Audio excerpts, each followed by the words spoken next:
Hi everyone, welcome to another one of our sports psychology videos. Today we're actually going to be focusing a little bit more on resilience, and in particular we're going to focus on what resilience looks like within a game situation. So once you've crossed that white line, what are some of the things that I can do, what can I do to control myself in the situation if something goes a little bit wrong in the game?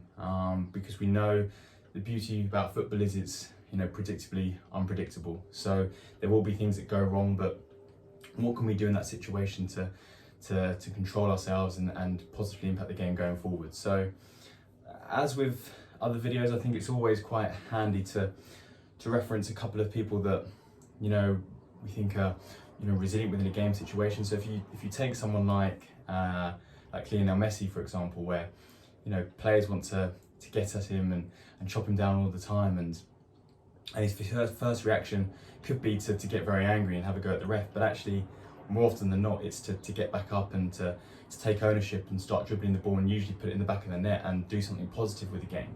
You take someone like Roger Federer, for example, in tennis, where at the start of his career, if you go back, you can see a lot of the times he's hitting the net, he's getting very angry with the umpire and things like that, but later in the career, we now see him as a very calm, composed individual who very little flusters him on the court.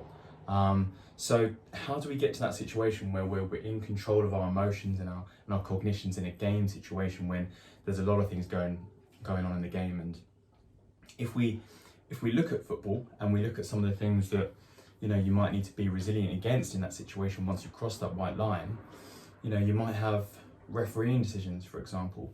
You might have an opposition player that has just taken you out or committed a bad foul. What's your first reaction to that? If you've given the ball away, and it leads to the opposition scoring, what's your reaction to that? Now, there's a lot of different things that, as you're sitting there now or watching this now, you might be thinking, my immediate reaction might be to get quite angry and trying to overwork and overcompensate the game, but is that the best thing to do? And within sports psychology, we have this idea or a thing called a post-performance routine, where ultimately in a game situation, it's something that you can use game to game, training session to training session, day by day to bring your level of focus back to yourself. And that's the ultimate thing in those situations is